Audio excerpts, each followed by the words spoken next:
తాకట్లో ఉన్న మీ బంగారాన్ని విడిపించి ఆ రోజు ఆన్లైన్ రేటుకి కొంటాం. Sharma gold company. Welcome to Suman TV. యుద్ధం ఆగిపోయిందా?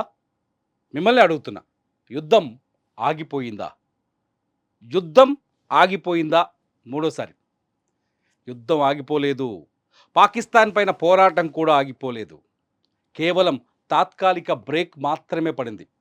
రేపు అంటే సోమవారం మధ్యాహ్నం 12 గంటల తర్వాత ఇండియా పాకిస్తాన్ మధ్య ఇద్దరు ఆర్మీ అధినేతలతో ఒక చర్చ జరిగే అవకాశం ఉంది. అది కూడా హాట్ లైన్ చర్చనట. ఆ చర్చ తర్వాత యుద్ధం ఆగిందా లేదా తెలుస్తుంది. యుద్ధం ఆగిపోయింది అనుకునే వాళ్ళంతా కాస్త ఆలోచించాల్సిన అవసరం ఉంది. యుద్ధం ఆగిపోయినుంటే నిజంగా పరిస్థితులు వేరే ఉంటాయి. ఇంకా బార్డర్లోని గ్రామాలు, ఆ బార్డర్లోని రాష్ట్రాల్లో టెన్షన్ కనిపిస్తూనే ఉంది. మీరు అక్కడ విజువల్స్ని, దృశ్యాన్ని మనం ఇంటర్నెట్లో చూడొచ్చు. ఇకపోతే ఇండియన్ ఎయిర్ ఫోర్స్ ఒక కీలకమైన ప్రకటన చేసింది. నేను ఇప్పుడు ఆ ప్రకటన గురించి చెప్పడానికి మేము ఈ దగ్గరకు వచ్చాను. ఆ ప్రకటన ఈ ట్వీట్ రూపంలో చేసింది. ఒకసారి చాలా క్లియర్గా చూడొచ్చు. Indian air force successfully executed it's assigned task on operation Sindoor with precision and professionalism. Operations were conducted in deliberate and discrete manner. ఎట్టి పరిస్థితుల్లో యుద్ధం ఆగలేదు. ఆపరేషన్ సింధూర్ ఆగలేదు. కేవలం ఇండియా పాకిస్తాన్ బోర్డర్లో ఏవైతే డ్రోన్లతో అటాక్స్ ఉన్నాయో అటాక్స్ మాత్రమే ఆగాయి. ఆపరేషన్ సింధూర్ కొనసాగుతూనే ఉంది. ఇండియన్ ఎయిర్ ఫోర్స్ చాలా స్పష్టంగా చెప్పింది, ఆపరేషన్ సింధూర్ కొనసాగుతూనే ఉంది. ఆపరేషన్ సింధూర్ ముందుకు మళ్ళీ వెళుతుంది. ఆపరేషన్ సింధూర్లో ఏం జరిగింది? యుద్ధానికి ఆపరేషన్ సింధూర్కి ఉన్న తేడా ఏంటి? ఇక్కడ మనం ఆలోచించాల్సిన పాయింట్ అదే.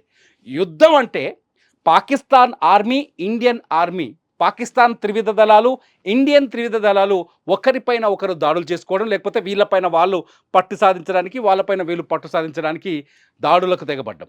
కానీ ఆపరేషన్ సింధూర్ అది కాదు.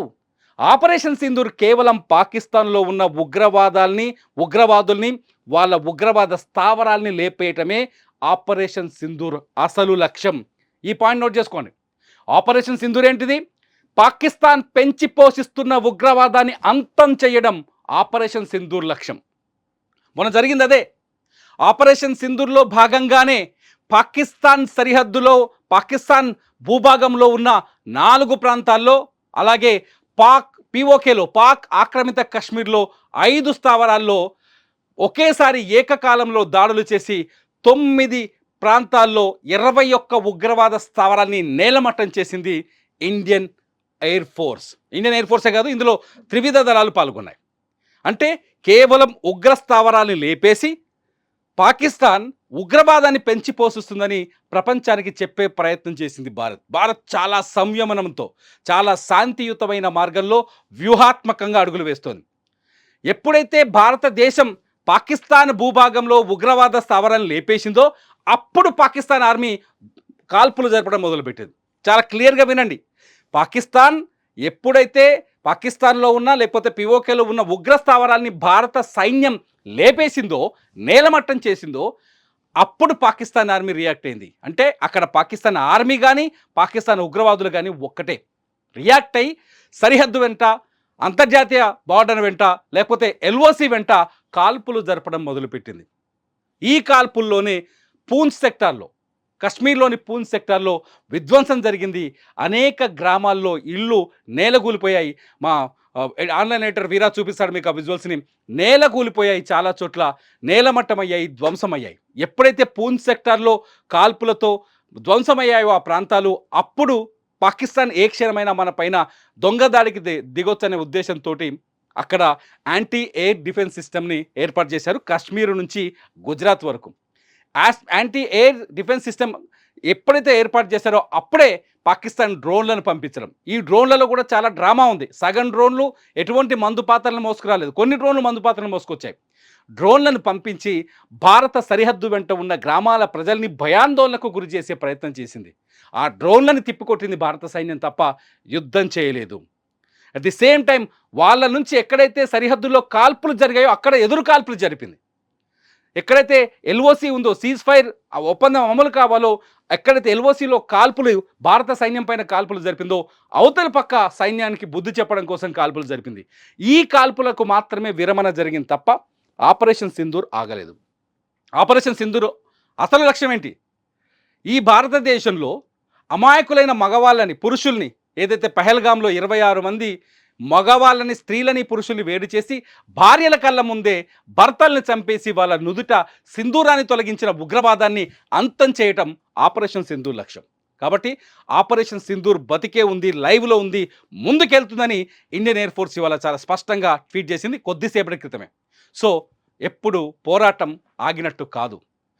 తాత్కాలికంగా కాల్పులు ఆగాయి. చాలా క్లియర్గా 3 పాయింట్ చెప్తాను. తాత్కాలికంగా సీజ్ ఫైర్ ఆగింది. అయినా నిన్న పాకిస్తాన్ దొంగ బుద్ధి చూపించింది, మళ్ళీ కాల్పులు జరిపింది సీజ్ ఫైర్ ఒప్పందం అయిన తర్వాత కూడా. ఆ తర్వాత భారతదేశం అమెరికా చెప్పిన మాటలకు కట్టుబడి ఉంది. రేపు సోమవారం మధ్యాహ్నం 12 గంటలకి 2 దేశాల సైన్యాధిపతులు హాట్లైన్లో చర్చించుకున్న తర్వాత ఒక డెసిషన్ వస్తుంది. లేకపోతే మళ్ళీ ఈసారి యుద్ధమే. యుద్ధం ఆగే ప్రసక్తే లేదు. ఒకటి చాలా క్లియర్ ఇక్కడ గుర్తుపెట్టుకోవాల్సిన పాయింట్ ఏంటంటే పాకిస్తాన్ పైన పోరాటం ఆగే పరిస్థితి లేదు. పాకిస్తాన్ పైన పోరాటాన్ని ఆపే పరిస్థితి కూడా లేదు. పాకిస్తాన్కి బుద్ధి చెప్పాల్సిన అవసరం, ఆవశ్యకత ఇప్పుడు ఏర్పడింది. ఇంకా చెప్పాలంటే పిఓకేని స్వాధీనం చేసుకోవాల్సిన అవసరం కూడా, టైం కూడా వచ్చేసిందేమో అనిపిస్తుంది. సో యుద్ధం ఆగలేదు. మన ప్రధాని మోదీ యుద్ధాన్ని పాకిస్తాన్ పైన ఏ స్థాయిలో ఆగ్రహించిండో, పాకిస్తాన్ పెంచి పోషిస్తున్న ఉగ్రవాదం పైన ఏ స్థాయిలో ఆగ్రహించిండో ఆ ఆగ్రహం అలాగే ఉంది. ఒక్క పాయింట్ కూడా తగ్గలేదు ఆ ఆవేశం. ఒక్క పాయింట్ కూడా తగ్గలేదు ఆ ఆవేశం. ఒక్క పాయింట్ కూడా తగ్గలేదు ఆ బాధ. ఇంకా పహల్గామ్లో కన్నీళ్లు పెట్టుకున్న మహిళల ఏడుపులు ఇంకా వినిపిస్తూనే ఉన్నాయి భారతదేశంలో ఉన్న ప్రతి పౌరుడికి. చాలా క్లియర్గా సీజ్ ఫైర్ మాత్రమే ఆగింది. బార్డర్ వెంట సీజ్ ఫైర్ మాత్రమే జరిగింది. ఫైర్ కాల్పుల్ని మాత్రమే ఆపారు. ఆపరేషన్ సింధూర్ ఇంకా లైవ్లో ఉంది. ఎయిర్ ఫోర్స్ చెప్పినట్టు, ఇండియన్ ఎయిర్ ఫోర్స్ చెప్పినట్టు ఆపరేషన్ సింధూర్ కొనసాగుతుంది. మళ్ళీ ఏ క్షణమైనా పాకిస్తాన్ పైన ఎయిర్ ఫోర్స్ కావచ్చు, డ్రోన్స్ కావచ్చు, ఆర్మీ కావచ్చు, నెవీ కావచ్చు, పాకిస్తాన్ భూభాగంలో ఉన్న, పాకిస్తాన్ పరిధిలో ఉన్న, పిఓకేలో ఉన్న ఉగ్రస్థావరాలపైన దాడి జరగవచ్చు. ఇదే ఇవాళ ఇండియన్ ఎయిర్ ఫోర్స్ చెప్పింది. ఏ క్షణమైనా దాడి జరగచ్చు. అటు పాకిస్తాన్ ప్రధానమంత్రి చెప్తున్నాడు, చరిత్రలో గొప్ప విజయం అంట. ఏంటి? అమెరికా మధ్యవర్తిత్వం తీసుకొచ్చి, అమెరికా కాళ్ళు మొక్కి, అమెరికాని బతిల్లాడి ఇండియాని కాల్పు జరపొద్దు బాబు అని వేడుకోవటం చరిత్రలో గొప్ప విజయం అంట. వాడు చెప్పడంతో పాకిస్తాన్లో సెలబ్రేషన్సే చేస్తారు ఏకంగా. ఇండియన్ ఆర్మీ అందుకనే భారత ప్రజలకి చాలా స్పష్టంగా చెప్పింది వాళ్ళు ఏంటంటే ఆపరేషన్ సింధూర్ ఆన్లోనే ఉంది, ఆగిపోలేదు. ఆపరేషన్ సింధూర్ పైన సాయంకాలం ఒక ప్రకటన చేస్తాం. ఏం చేస్తామో సరే టాస్క్ ఫిక్స్ చెప్పి చేస్తామనే ధైర్యంతో ఇండియన్ ఎయిర్ ఫోర్స్ ఒక కీలకమైన ప్రకటన చేసింది. స్క్రీన్ మీద మీకు కనిపిస్తాం. ఈ ఇమేజ్ అదే, ఈ ట్వీట్ అదే. ఇది ఒకసారి చూడండి, మీరు ఇంటర్నెట్లోకి వెళ్ళి చూడండి. ఇండియన్ ఎయిర్ ఫోర్స్ చాలా స్పష్టంగా భారత ప్రజలకు సందేశాన్ని ఇవ్వదలుచుకుంది. ఆపరేషన్ సింధూర్ కొనసాగుతుంది అని. ఎవరైనా యుద్ధం ఆగిపోయింది అనుకుంటే కేవలం సరిహద్దు వెంట కాల్పులను మాత్రమే ట్రంప్ ఆపగలిగాడు తప్ప భారత్ పాక్ మధ్య ఏదైతే ఉగ్రవాద సమస్య ఉందో దాన్ని ఇంకా ఆపలేదు. ట్రంప్ ఏదో చెప్పాడు ఇవాళ కశ్మీర్ విషయంలో మధ్యవర్తిత్వానికి నేను వస్తాను, మాట్లాడతానని. అటువంటి ట్రంప్ ఈ 5 రోజుల్లో రకరకాల మాటలు మాట్లాడుతూ వచ్చాడు. కాకపోతే భారత్ అమెరికా వైపు నిలబడింది చాలా స్పష్టంగా, చైనా చాలా స్పష్టంగా పాకిస్తాన్ వైపు నిలబడింది. ఆ ఉద్రిక్తతలు అలాగే కొనసాగుతున్నాయి. బార్డర్లో, సరిహద్దులో ఉన్న రాష్ట్రాల్లో అక్కడి ప్రజలు ఇంకా బిక్కుబిక్కుమనే బతుకుతున్నారు. ఇంకా భారత ప్రధాని పాకిస్తాన్పై ఎటువంటి చర్యలు తీసుకోవాలనే ఆలోచనలో ఉన్నారు. ఇండియన్ ఎయిర్ ఫోర్స్ చాలా స్పష్టంగా ఆపరేషన్ సింధూర్ని ముందుకు కొనసాగిస్తున్నాం, సింధూర్ జరగబోతుందని చెప్తున్నారు. నిన్న జరిగింది ఫైర్ మాత్రమే, ఆపరేషన్ సింధూర్ 2 కాదు, ఆపరేషన్ సింధూర్ కొనసాగుతుంది. మీరేమనుకుంటున్నారు? ఆపరేషన్ సింధూర్ని ఇంకా ముందుకు తీసుకెళ్ళాలి ఇండియన్ ఎయిర్ ఫోర్స్, పాకిస్తాన్లో ఉన్న ఉగ్రవాదం అంతు చూడాలని మీరు కోరుకుంటున్నారా? భారత ప్రధాని నరేంద్ర మోదీ కోరిక మేరకు ఏ సింధూరాలనైతే తొలగించిందో భారత మహిళల నుదుటిపైన, దాన్ని ఆ సింధూరానికి ప్రతీకారం తీర్చుకోవాలని మీరు కోరుకోవట్లేదా? మీరు కోరుకుంటే ఈ వీడియో కింద కామెంట్ చేయండి. చూస్తూనే ఉండండి సుమన్ టీవీ.